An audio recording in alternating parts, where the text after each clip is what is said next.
Hello everyone, आज हम बनाएंगे छोटू छोटू से मिनी रसगुल्ला, जिसे अंगूरी रसगुल्ला भी कहा जाता है। तो सिर्फ 2 कप दूध से ही ढेर सारे रसगुल्ले हम बनाकर तैयार कर सकते हैं। तो चलिए जान लेते हैं कि किस तरह से मार्केट स्टाइल बड़ी ही आसानी से अंगूरी रसगुल्ला घर पर तैयार किया जाए।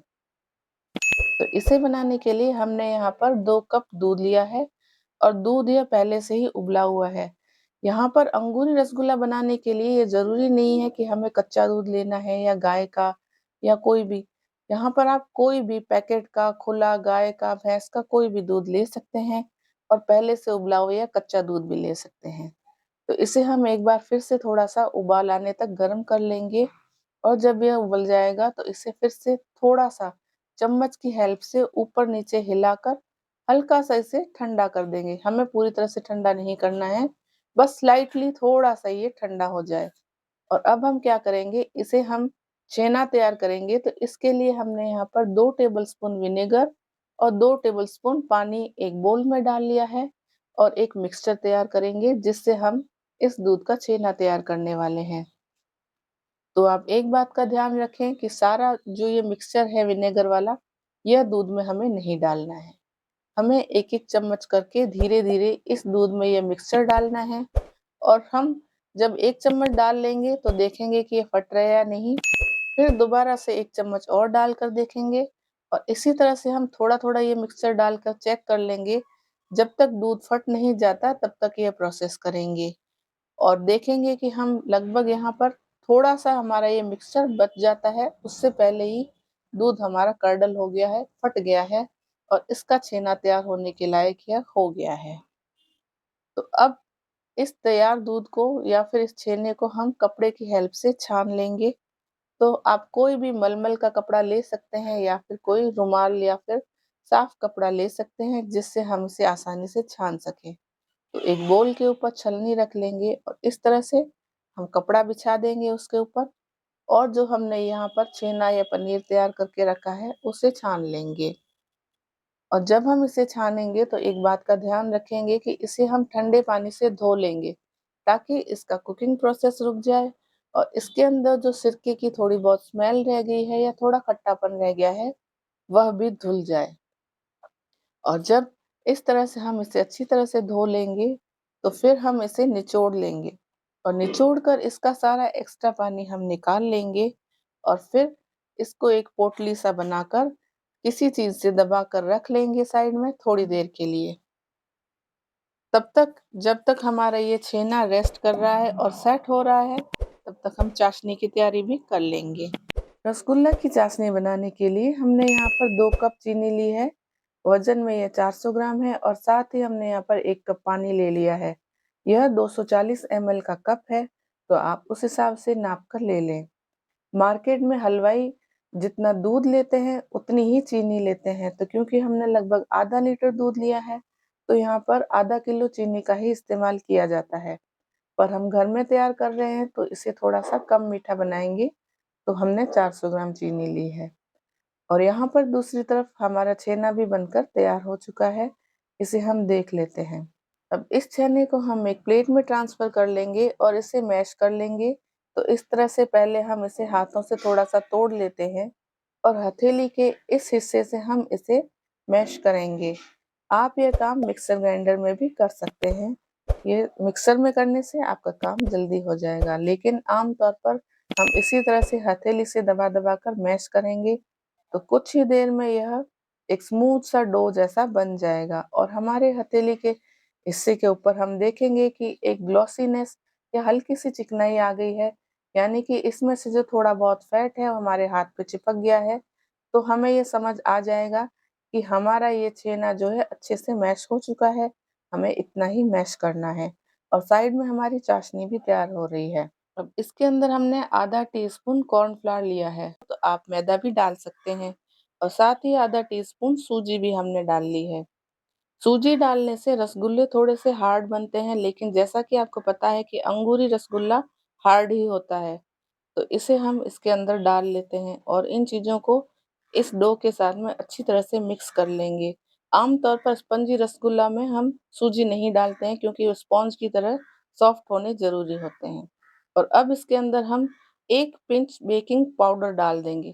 ध्यान रखें कि बेकिंग सोडा नहीं डालना है, बेकिंग पाउडर डालेंगे, वो भी 1 चुटकी, इससे ज़्यादा बिल्कुल भी नहीं डालेंगे और यह हमारे रसगुल्लों को फुलाने का काम करेगा। अब इसे भी इस डो के साथ में अच्छी तरह से मिक्स कर लेंगे और मेक श्योर कि ये सारी चीज़ें डो के साथ अच्छी तरह से मिक्स हो गई है और एक चिकना सा डो तैयार हो गया है। और अब हम इसके छोटे-छोटे पेड़े तोड़ लेंगे, क्योंकि अंगूरी रसगुल्ले में आप तो जानते ही हैं कि बहुत ही छोटे-छोटे से रसगुल्ले होते हैं।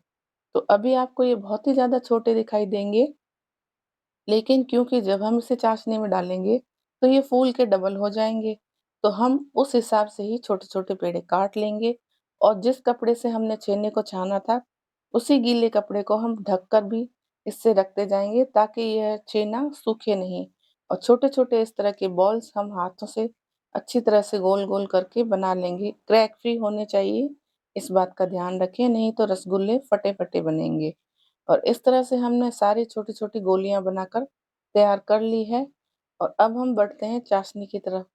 चाशनी में आप हमेशा एक बात का ध्यान रखें कि आपको 1 तार या 2 तार की चाशनी बिल्कुल नहीं बनानी है। हमें इतनी भर तक ही बनानी है कि चीनी इसमें घुल जाए। अब आपको इस बात का ध्यान रखना है कि जब हम इसमें रसगुल्ला डालें तो चाशनी इस तरह से खौलती हुई होनी चाहिए और इसके अंदर पहले एक रसगुल्ला डालकर देख लें कि ये टूट तो नहीं रहा या बिखर तो नहीं रहा। तो देख पा रहे हैं कि किस तरह से ये अच्छी तरह से सेट है और बिल्कुल भी नहीं बिखरा या टूटा। तो अब हम धीरे-धीरे से एक-एक करके सारे रसगुल्ले इसमें डाल देते हैं। एक साथ सारे रसगुल्ले हम चाशनी में बिल्कुल भी नहीं डालेंगे, क्योंकि इसका टेम्परेचर ठंडा हो जाएगा और जो ये इस तरह से बॉयल हो रहा है, वह भी बॉयल होना रुक जाएगा। तो अगर ये इस तरह से बॉयल नहीं हुआ और लगातार इस तरह से ऐसा ही नहीं रहा, तो हमारे रसगुल्ले सही नहीं बनेंगे। तो इस बात का हमें पूरा ख़्याल रखना है कि इसका जो ये बॉइलिंग टेम्परेचर है, ये कम नहीं होना चाहिए। फ्लेम को हमें पूरी तरह से हाई ही रखना है।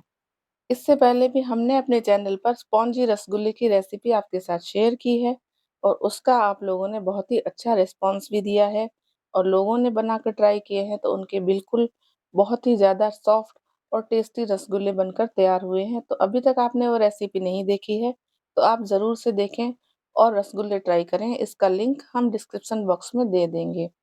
क्योंकि स्पॉन्जी रसगुल्ले सॉफ्ट होते हैं और वह फीके-फीके से होते हैं, बहुत ज़्यादा मीठे नहीं होते हैं। तो उसके लिए चाशनी हम बनाते हैं, तो 1 कप जब हम चीनी लेते हैं तो 5 कप पानी डालते हैं। और यहाँ पर अंगूरी रसगुल्ला इतना सॉफ्ट नहीं होता है क्योंकि ये ड्राई होता है। बिना चाशनी के हमें इसे रखना होता है और ड्राई-ड्राई सा होता है। तो इसको हम शुरुआत में 2 कप चीनी लेंगे और 1 कप पानी लेंगे और उसी के साथ 5 मिनट तक हाई फ्लेम पर इसी तरह से रसगुल्लों को बॉयल करेंगे ढककर और ढक्कन हटाकर 5 मिनट बाद हम देखेंगे तो बाद में हम इसमें बॉयल किया हुआ पानी डालेंगे। शुरुआत में हम पानी कम ही डालेंगे और हमें बॉयल किया हुआ पानी भी एक साथ नहीं डालना है। एक-एक चम्मच करके हम इसमें पानी डालते जाएँगे और रसगुल्लों को पकाते जाएँगे। तो जैसा कि आपने देखा कि पहले रसगुल्ले इतने छोटे दिखाई दे रहे थे, लेकिन अब ये बहुत ही ज़्यादा बड़े-बड़े दिखाई दे रहे हैं।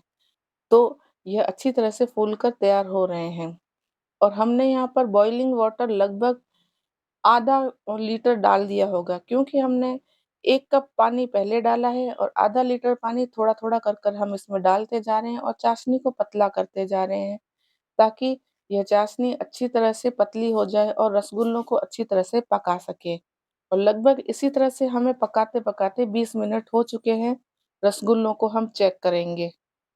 तो इसे चेक करने का यह तरीका है कि आप एक रसगुल्ला इस चम्मच के अंदर चीनी के सिरप के साथ ही लें और देखें कि रसगुल्ला तैर रहा है या डूब रहा है। अगर रसगुल्ला इस तरह से सिरप के अंदर डूब रहा है यानी कि लगभग 60 टू 70% चाशनी में डूबा हुआ है, तो समझ लीजिए कि रसगुल्ला पक गया है और अगर ये ऊपर ही तैरता रहेगा, तो समझिए रसगुल्ला कच्चा है। तो यही पहचान है हमारे रसगुल्लों को चेक करने की। तो यहाँ पर लगभग आधा घंटा हो चुका है रसगुल्लों को पकाते हुए और आप देख पा रहे हैं कि रसगुल्ले अच्छी तरह से पक चुके हैं और यह लगभग 60 टू 70% चाशनी के नीचे बैठे हुए हैं। तो इस स्टेज पर हम अपने गैस बर्नर को ऑफ कर लेंगे और फिर इसे ढककर ऐसे ही लगभग 1 से 2 घंटे तक छोड़ देंगे, जब तक कि यह सिरप और रसगुल्ले ठंडे नहीं हो जाते। तो इसके बाद हम देखेंगे कि अगला प्रोसेस क्या करना है। लगभग 1.5 से 2 घंटे हो गए हैं, रसगुल्ले कंप्लीटली ठंडे हो चुके हैं और आप देख पा रहे हैं कि ये किस तरह से बिल्कुल बढ़िया बनकर तैयार हो चुके हैं। मार्केट में डिट्टो इसी तरह के ये रसगुल्ले मिलते हैं। तो अब हम इसे चाशनी में से बाहर निकाल लेंगे। तो आप कोई भी एक ऐसा चम्मच लें जिसमें छेद हो ताकि चाशनी उसमें से ड्रेन हो सके और रसगुल्ले हमें सूखे-सूखे ही बाहर निकालने हैं बिना चाशनी के। आप इन अंगूरी रसगुल्लों को डेसिकेटेड कोकोनट के साथ में कोट कर कर भी रख सकते हैं और चाहें तो पिस्ता या केसर के साथ गार्निश कर कर भी इसे डेकोरेट करके रख सकते हैं। अब रसगुल्ले को काट कर चेक कर लेते हैं कि ये अंदर से कैसा बना है। तो आप देख पा रहे हैं कि अंदर तक जूसी है और जब हम इसे देखते हैं तो अंदर से अच्छी सी जालियाँ भी बन चुकी है। तो इसका मतलब है कि हमारा रसगुल्ला बिल्कुल परफेक्ट बना है। इसी तरह की कई मिठाइयों की रेसिपीज़ हमारे चैनल पर ऑलरेडी है। मिठाई रेसिपीज़ के नाम से प्लेलिस्ट तैयार करी हुई है। आप उनका लिंक डिस्क्रिप्शन में चेक कर सकते हैं क्योंकि आगे आने वाले त्योहारों में आप मिठाइयाँ मार्केट से ना खरीदें और घर पर ही बड़ी आसानी से हलवाई स्टाइल शुद्ध और घर के सामान से मिठाइयाँ आसानी से तैयार कर सकें। और अब जाने से पहले रेसिपी वीडियो को अपनी फैमिली और फ्रेंड्स के साथ ज़रूर शेयर करें और वीडियो को ज़्यादा से ज़्यादा लाइक करें और इसी तरह की मज़ेदार रेसिपीज़ के लिए आज ही हमारे चैनल को सब्सक्राइब करके बेल आइकन को ज़रूर प्रेस करें।